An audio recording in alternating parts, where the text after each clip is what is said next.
Hey, it's Brian Mudd, and this is my cheat sheet for Monday, August 13th, the post-Paul Ryan pick bump. Paul Ryan, while he might not be the tallest guy, is actually worth 3 times the average vice presidential candidate, potentially. Let me explain.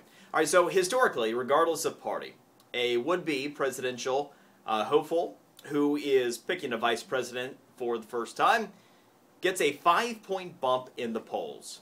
There's always a little bit of positive goodwill that comes after it, and that tends to bring a bump in the polls. Now, as I'm recording this, we don't have any firm polling data back yet from any of the traditional firms on what the bounce from Paul Ryan will be.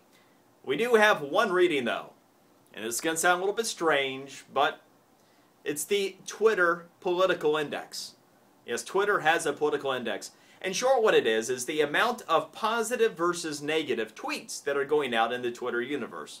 Now, this certainly is a bit less than scientific. However, over the past 4 years, when it's been studied, it's actually tracked Gallup's polling by about 3 points, which is within the margin of error of a typical poll. So it actually has been a pretty good barometer. And in any event, what it shows is that Mitt Romney has a 14-point bump over the weekend from Paul Ryan, which would be nearly 3 times the bump that an average vice presidential nominee would bring. So Paul Ryan could end up being far more impactful to Mitt Romney and his ticket than just the average vice presidential pick. More to come, obviously. Okay, the economy for a moment. Let's talk about that. We hear about consumer confidence all the time. It's important what we think, what we feel. It can impact our buying decisions, overall economic activity. What about the top 50 economists, though? The top 50 economists, as judged by their success rate in making economic predictions.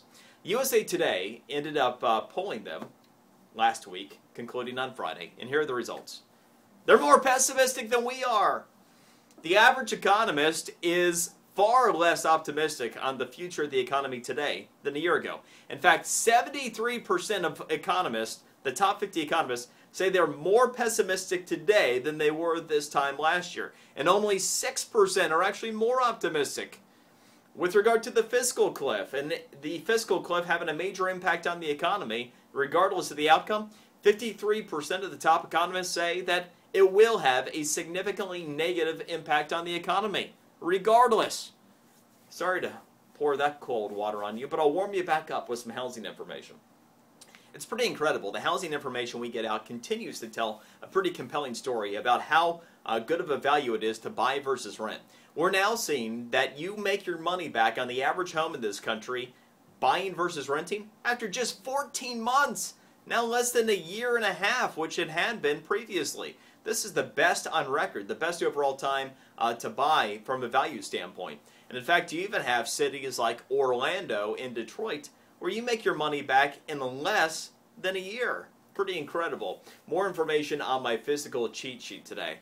I got plenty of other terrific stories I'd like you to check out on the physical cheat sheet. Now, I also would like to leave you with this message. I'm going on vacation, and I will not have another cheat sheet for you until Thursday, a week from this upcoming Thursday, which I believe is the 23rd. So anyway, I'll be back at that point.